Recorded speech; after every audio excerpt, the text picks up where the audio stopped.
नमस्कार विद्यार्थी मित्रांनो, स्वामी क्लासेसच्या मराठी व्याकरण मालिकेतील आजच्या भागामध्ये मी कृष्कांत आपल्या सर्वांचं सहज स्वागत करतो. विद्यार्थी मित्रांनो, आजच्या भागामध्ये आपण मराठी व्याकरणातील भावी प्रयोग हा घटक अभ्यासणार आहोत. यामध्ये आपण अतिशय सोप्या ट्रिकचा वापर करून दिलेल्या वाक्यातील भावी प्रयोग कसा ओळखायचा ते शिकणार आहोत. मग चला तर विद्यार्थी मित्रांनो, स्क्रीनवर आपण शिकूया सोप्या ट्रिकचा वापर करून वाक्यातील भावी प्रयोग कसा ओळखायचा ते. आता बघा, सर्वप्रथम आपण पाहूया, की भावी प्रयोग कशाला म्हणायचं?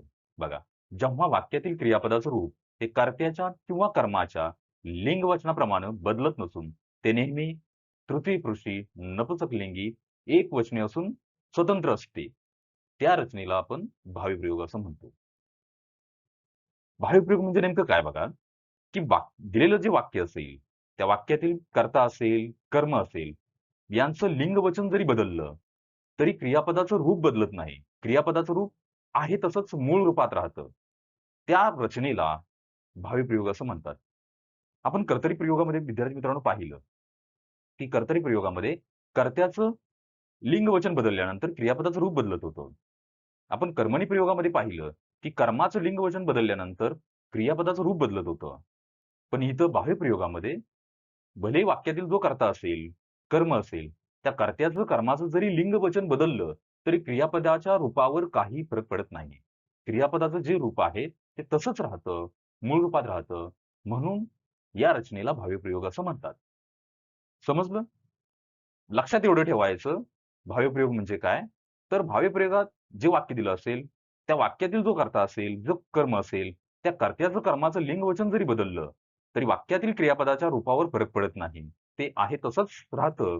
त्या रचनेला आपण भावी प्रयोग म्हणतो. समजलं? आता भावी प्रयोग तुम्हाला जर समजला असेल, तर आपण सोप्या ट्रिक्स अभ्यासूया. ज्या सोप्या ट्रिक्सचा वापर करून आपल्याला वाक्यातील भावी प्रयोग ओळखायला शिकायचं आहे. मग चला तर आपण सोप्या ट्रिक्स अभ्यासूया.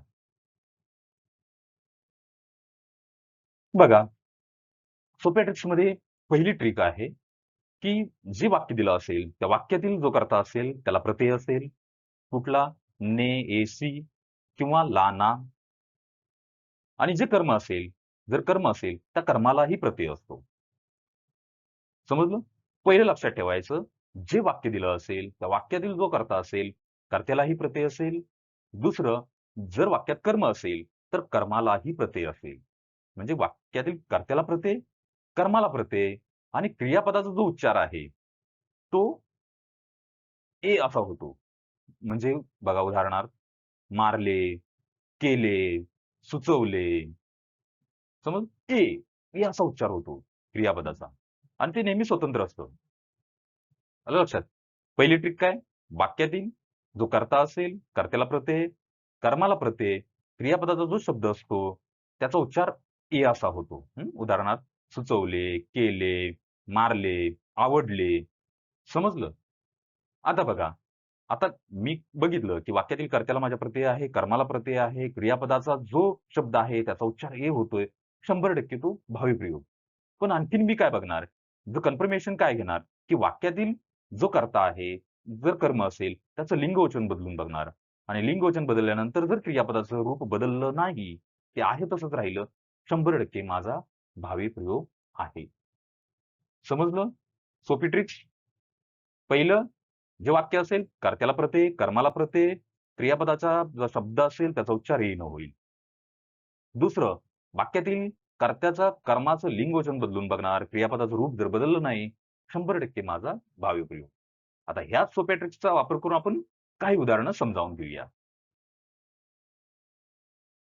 पहिलं उदाहरण आहे आपल्यासमोर, राजूने गाढवाला मारले. उदाहरण बघा, राजूने गाढवाला मारले. सर्वप्रथम आपण क्रियापद शोधू. राजूने गाढवाला, माझं वाक्य अर्थपूर्ण बनत नाही. मारले हा क्रियावाचक शब्द आहे, अर्थपूर्ण करतो वाक्याचा, म्हणून मारले माझं क्रियापद झालं. क्रियापद मिळालं. आपण सोप्या ट्रिक्समध्ये काय पाहिलं विद्यार्थी मित्रांनो, की क्रियापदाच्या शब्दाचा उच्चार ए असा होतो लास्टला. आता बघा, राजूने गाढवाला मारले, ए झाला. म्हणजेच क्रियापदाचा जो उच्चार आहे, ए न झाला. ए होतोय. पहिलं कन्फर्मेशन मिळालं. आता बघणार मी वाक्यातील कर्ता शोधणार. आता कर्ता शोधत असताना आपण नारायण प्रत्यय लावून कोण प्रश्न विचारतो, बरोबर आहे? राजूने गाढवाला मारले. हे उदाहरण आहे. मारणारा कोण? उत्तर काय येतं? राजू. म्हणजेच राजू माझा या वाक्यातील कर्ता झाला. कर्त्याला प्रत्यय आहे? आहे. कुठला? ने प्रत्यय लागलाय. म्हणजेच हे जे वाक्य दिलेलं आहे, त्या वाक्यातील कर्त्याला प्रत्यय लागलेला आहे. दुसरं कन्फर्मेशन मिळालं. आता काय बघणार? कर्म शोधणार आणि बघणार की कर्माला प्रत्यय आहे की नाही. मारलेले काय? गाढव. म्हणजे गाढव माझं कर्म झालं. प्रत्यय आहे कर्माला? आहे. ला प्रत्यय लागलाय. म्हणजेच जे दिलेलं वाक्य आहे, त्या वाक्यातील कर्त्याला प्रत्यय आहे, कर्माला प्रत्यय आहे आणि जो क्रियापदाचा शब्द आहे, त्याचा उच्चार ए असा होतोय लास्टला. मारले ए. म्हणजेच हे वाक्य माझं भावप्रयोगाचं झालं. पण मी हे बघणार, की जो कर्ता आहे, जे कर्म आहे, त्याचं लिंगवचन बदलून बघणार आणि जर लिंगवचन बदललं आणि क्रियापदाचं रूप जर बदललं नाही, तसंच राहिलं, तर माझा भावप्रयोग. बघू आपण. राजू पुल्लिंग आहे, आपण स्त्रीलिंग करू. गीता करू. गीताने गाढवाला मारले. क्रियापदाचं रूप बदललं, मारले आहे तसंच राहिलं. कर्त्याचं लिंग बदललं, क्रियापदाचं रूप बदललं नाही. आता आपण कर्माचं बघूया आपण लिंगवचन बदलून. आपण अनेक वचन करू. गाढवांना करू. राजूने गाढवांना मारले. कर्माचं वचन बदललं, तरी पण क्रियापदाचं रूप बदलत नाही. क्रियापदाचं मारले जो शब्द आहे, असा आहे तसाच राहतोय. म्हणजेच हे जे वाक्य आहे, ते 100% भावप्रयोगाचं वाक्य आहे. समजलं? का भावप्रयोगाचं वाक्य आहे? दिलेल्या वाक्यातील कर्त्याला प्रत्यय, कर्माला प्रत्यय, क्रियापदाचा जो शब्द आहे, मारले, ए असा उच्चार होतोय. दुसरं, मी दिलेल्या वाक्यातील कर्त्याचं लिंगवचन बदलून बघितलं, कर्माचं वचन बदलून बघितलं, तरीही जो वाक्यातील क्रियापदाचा शब्द आहे, मारले, त्याचं रूप बदलत नाही. म्हणून हा भावी प्रयोग आहे. समजलं? आणखीन एक उदाहरण आपण पाहून घेऊया. उदाहरण आहे आपल्या समोर. शिक्षकाने मुलाला बोलवले. उदाहरण काय आपलं? शिक्षकाने मुलाला बोलवले. आपण क्रियापद शोधू. शिक्षकाने मुलाला, माझं वाक्य अर्थपूर्ण होत नाही. बोलवले हा शब्द या वाक्यामध्ये जोडल्यामुळं आणि क्रियावाचक असल्यामुळं क्रियापद झालं माझं बोलवले. बरोबर? आता क्रियापद मिळालं. बोलवले. ए लास्टला उच्चार काय होतोय? ए शेवटी. म्हणजेच क्रियापदाचा उच्चार ए होतोय. सोपी ट्रिक्स आपली. बरोबर?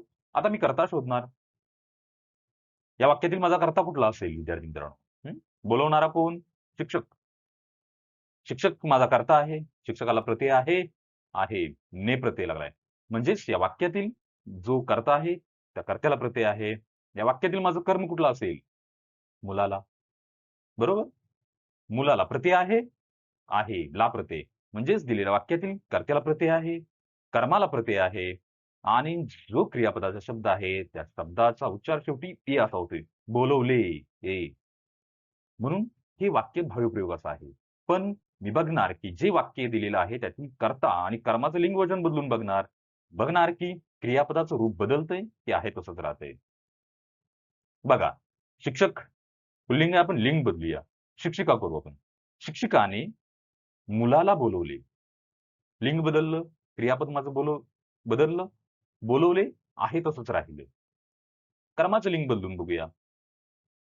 मुलाला आहे, आपण मुलीला करू. बघा, शिक्षकाने मुलीला बोलवले. क्रियापद बदललं? नाही बदललं. ते आहे तसंच राहिलं. म्हणजेच दिलेल्या वाक्यातील कर्त्याचं किंवा कर्माचं मी जरी लिंगवचन बदललं, तरी माझ्या क्रियापदाच्या रूपावर फरक पडत नाही. म्हणून हा जो प्रयोग आहे, तो भावी प्रयोग आहे. समजलं? आणखी एक उदाहरण पाहूया आपण. उदाहरण आहे आपल्या समोर. मुलांनी आता खेळावे. उदाहरण काय? मुलांनी आता खेळावे. आपण क्रियापद शोधू. मुलांनी आता वाक्य अर्थपूर्ण होत नाही म्हणून खेळावे मला क्रियापद मिळालं. क्रियापदाचा उच्चार बघा. खेळावे. शेवटी एचा उच्चार होतोय. म्हणजे पहिलं कन्फर्मेशन आपल्याला मिळालेलं आहे, की क्रियापदाच्या शब्दाचा उच्चार एनं होत आहे. म्हणजेच हा भावप्रयोग असू शकतो. आता आपण कर्ता शोधणार. खेळणारा कोण? मुला. मुलांनी आहे माझा कर्ता. प्रत्यय लागलाय? नी. लागला प्रत्यय म्हणजे कर्त्याला प्रत्यय आहे. आता वाक्यातील कर्म आहे का बघा. खेळलेले काय? उत्तर येतं नाही. म्हणजे या वाक्यामध्ये कर्म नाहीये. आता कर्म नाहीये. मग मी कर्त्याचं लिंगवचन बदलून बघणार, की कर्त्याचं लिंगवचन बदलल्यानंतर की कर्माचं रूप बदलतंय की नाही. मुलांनी ऐवजी मुलींनी करू आपण. मुलींनी आता खेळावे. क्रियापदाचं रूप बदललं? नाही. कर्त्याचं लिंग बदललं, तरी क्रियापदाचं रूप बदललं नाही. ते आहे तसंच राहिलं. खेळावे. मुलींनी आता खेळावे. खेळावे आहे तसंच राहिलं. क्रियापदाच्या रूपावर फरक पडला नाही. म्हणून हे भावी प्रयोगाचं वाक्य आहे.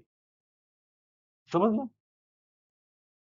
अतिशय सोपं आहे विद्यार्थी मित्रांनो. लक्षात ठेवायचं, की कर्ता, प्रत्यय, कर्म असेल वाक्यात, कर्माला प्रत्यय असेल आणि क्रियापदाच्या शब्दाचा उच्चार येणं होतो.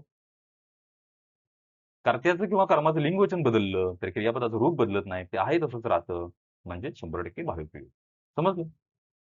तर विद्यार्थी मित्रांनो, आशा करतो, की हा घटक तुम्हाला आवडला असेल आणि जर का आवडला असेल, तर आपल्या स्वामी क्लासेस या चॅनलला सबस्क्राईब करा, लाईक करा आणि शेअर करा.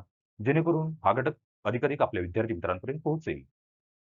आणि विद्यार्थी मित्रांनो, आपण पुन्हा एकदा भेटूया एका व्याकरणातील नव्या टॉपिकसह एका नव्या व्हिडिओमध्ये. धन्यवाद.